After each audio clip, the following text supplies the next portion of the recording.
Take me to work. All right, how's it going today? How are you doing today? That's the important thing. I hope everyone, you're doing well today. Just driving to work today. I have a meeting, important meeting, trying to kick this year off. Going over, trying to clean up some of the old stuff. But this morning I was thinking about something that I've observed quite a bit lately, and it's the idea of basically you got to watch what you wish for, because you just might get it.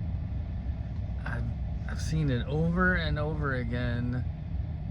Businesses, people, organizations, whatever, where, you know, they set out to set a goal, they start focusing on it, they build a team, they start moving towards the goal, and then it just, the universe or whatever provides more than they really thought, more success than they thought was possible. And I've seen that a bunch of times. One perfect example is the flag football that I coach in, the league. Like 3 years ago they started it. First year they had like 40 kids. There was hardly any kids. The second year was like 100 and something kids, like just over 100. This year they've got almost 175 kids. And what's funny is I think they were thinking that they're gonna have roughly about the same amount of kids as last year, because so the tackle program and the flag program are kind of the same board and same league, and the tackle is pretty consistent. It fluctuates a little bit here and there. It's actually been down in the last couple years, but usually it's pretty consistent, whereas this flag thing has just been going up and up. A lot more kids, a lot more parents are amenable to it. Getting very popular. You know, there's a lot of, it's very, it's fast moving, a lot of passing, a lot of big plays. Very good for, you know, playing at the playground with your friends, backyard stuff. And also, it's very good for like short form videos on Instagram and YouTube and TikTok. So you're starting to see a little bit more growth, and then it's going to be in the Olympics, and you know, they just had where the flag team was playing like NFL guys, and they ended up beating them pretty bad. So it's pretty interesting. So, but anyways, so I know the guy that runs the flag program. He's a good dude, and his idea was to bring as many kids into the flag to try to like almost be a feeder program into the tackle. And I, you know, as soon as I saw what was going on, I'm like, this might go the other way. It might be the tackle kids start playing flag more than the flag kids play tackle. But you know, just the success that they've had, I think it's gone beyond what this guy's expectations were or plans were, or I mean, I think he was seeing like 5 years it might be, whereas now, but in 2 short years it's grown that fast. So they're scrambling to try to find coaches. They've got like, I think, too many kids on each team now, so kids aren't going to get playing time. They'll be upset parents, all that stuff. So, but it's just one of those examples of you got to watch what you wish for, because you just might get it. And their idea was, we're going to build this. His idea was, we're going to build this program and have a bunch of kids, and you know, it's going to be big. And it got big. So now he's working on trying to rattle it in. Same thing goes with our business. I mean, we have an opportunity to do something that could literally 3x to 5x the business in a very short period of time. And it's like, how do you handle that? How do you absorb the financial output of the people needed to work the costs involved with it, finding the sales reps to train and run the appointments that are going to be generated, and then, God forbid, everything else works. You generate a bunch of interest, you got a bunch of sales, and now you got to actually do the work. And that might be the worst bottleneck, because you've got customers who have paid good money and expect service, and the sales guys aren't, they sell the production department says the salespeople sell the dream and we service the nightmare.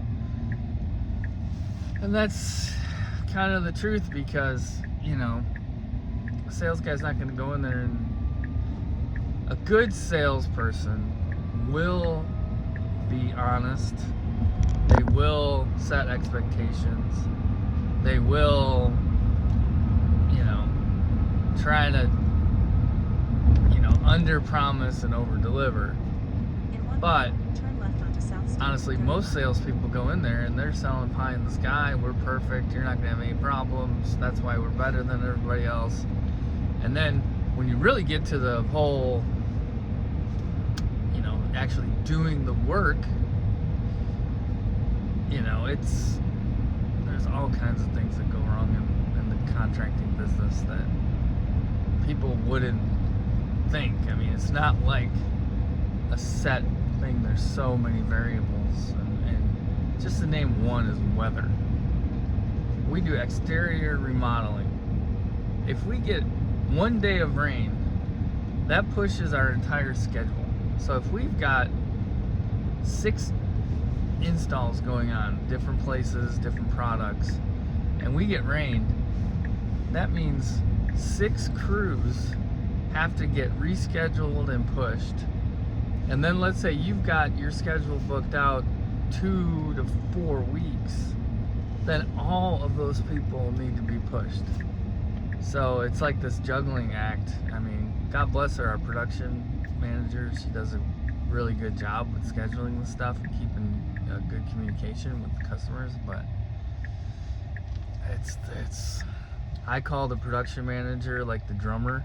If you've ever watched This Is Spinal Tap, and the drummers keep dying and they keep replacing the drummers, that's like a production manager in a construction company, because they just burn out after 2 or 3 years. It's just too much. And it's so many factors go into it, because like I said, there's so many factors that go into their scheduling and keeping up with everything. It's hard to keep up with.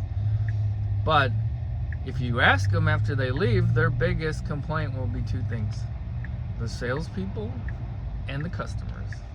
And the salespeople, because they want their jobs done immediately, they want this. There's always this conflict between sales and production in a construction company. And then the customers, and I'll be honest with you, it's not every customer. It's about 5% of the customers. You'll do 100 jobs and you'll have issues on a handful of them, and then of the handful they're just horrible human beings. And I hate to say it, but it's just, they're never happy. They're just, they need to call and be coddled and babied. And then even after the project's done, months later, I found this and this, and I mean, it's just like, how do these people even exist? They're just so miserable. And I mean, our production girl is so nice, and our production staff, our service techs and everything, are so nice. But when I see these guys and they're just like beat up because of they had to deal with a customer, I just know that's a rotten person, because these people are good people and they're getting abused. And it's sad. So, the lesson in life is, if somebody's trying to help you, don't be an a-hole. I mean, work with them. You definitely get more, bees with honey than you do with vinegar. And, it's the same thing goes with the installers. If installers are working on your house, let them work. Give them what they want. Bring them out some water or Gatorade or whatever. Be nice to them. That goes a longer way than if you're out there nitpicking them, telling them they're doing their job wrong, everything. It's just like, it's just life, and this is human nature. And it's like, yeah, there are certain things that, need to be brought up if there's a mistake. But the truth is, there's a way to do it, And there's kind of like the sandwich technique, or the we call Oreo cookie kind of technique, where you give a compliment, and then you go into what the issue is, and then you end with, a compliment. So it's kind of like you sandwich it in, so it kind of butters them up and then butters them out. But it's just life. But anyways, back to the subject of you gotta watch what you wish for, and just success happening so fast. It's like a lot of times businesses, people are like, they think businesses fail because they're not doing what they're supposed to do. But some businesses fail because they're just too successful. They can't handle the success. There's certain expenses and financial burdens that come with rapid growth. And if they can't handle those, one of it's, accounts receivable, making sure people pay their bills and you have money in the bank. And then the mode of production, making sure that things can get done. You can control that by pulling back on your, sales force. You raise the prices, and then, sales obviously go down. You can pull back on your marketing expense. That means there's not as many appointments running, not as many sales going on. So you can pull it back, but the thing is, it's like, if you've got really aggressive salespeople, if you've got really good marketing, you've got really aggressive salespeople that want to do good, it's hard to hold those guys back. And then you try to do it on the back end. So the thing is, where I'm at, and what woke me up this morning kind of with anxiety, was we're getting involved in this program where we're going to be in 5 warehouse stores. And it's a weird situation because we've been working on getting in there for 3 years. They finally came around and said, yeah, we're ready to go. And 3 years ago, we were in a lot better situation than we are now. Now we're kind of like, how are we going to make this work? And they wanted us to take, there's 13 stores in the Chicagoland area, and they wanted us to take pretty much all of them. And we're like, no. And we started out, we said we'd take 3, and then they talked us into 5. So now we got 5. Our main plan was to kind of focus in our county and try to brand and build in our county so we can give great service, not as much driving and traveling around. But now we've quadrupled that area, or at least tripled the area. And you would think, okay, so we're getting in these big box stores, we're going to be seen by tons of people. The way the program works, though, is somebody signs up for an estimate, and we go and sell it. We pay a large percentage to Sam's Club of the job revenue. And the other thing is, we have to pay the person to be in the store. And then the other thing they slipped in there at the end is, every day we have somebody in the store, they want to charge us $50 rent.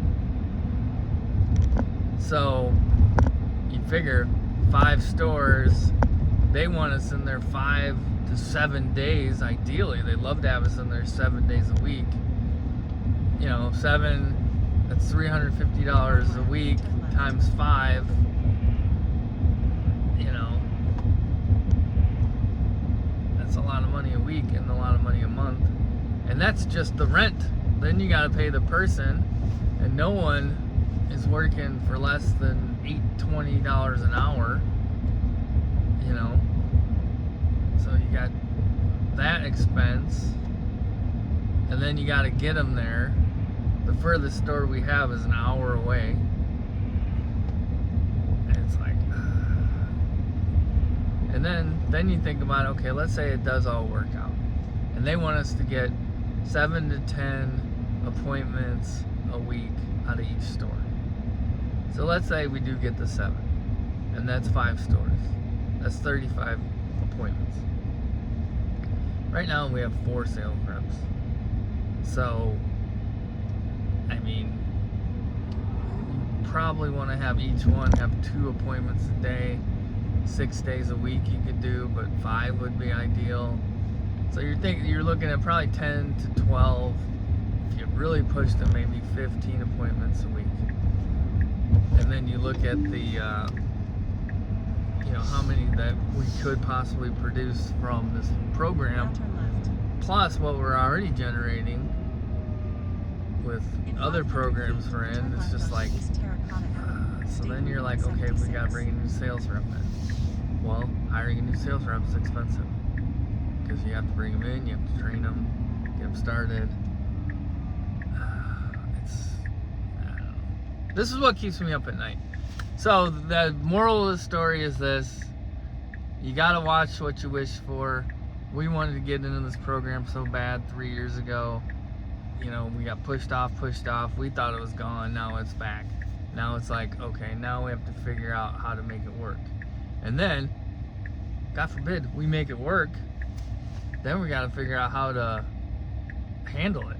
How to service, you know, the customers, how to make sure that we're getting to them on time, not just for the appointments, but for the actual work and everything like that. So planning, I guess. I don't know. I don't know what the moral of the story is. Sometimes you gotta go by the seat of your pants, I guess, but the truth is like everybody that's ambitious wants to be successful. And you know, I've seen a lot of people that are successful and their business starts to grow that actually pull back and they say, you know what, it's just not worth it. We were this size company and I made decent money and I was way happier and I could travel and do what I wanted, but now we've grown, we've doubled our growth, and now I'm just miserable. And I've seen that so many times. So just something to think about. I'm pulling in the office here. I guess this went a lot longer than I thought it was going to. I thought it was going to be a short video, but you have a good day today, and we'll see you probably on Monday, because today's Friday.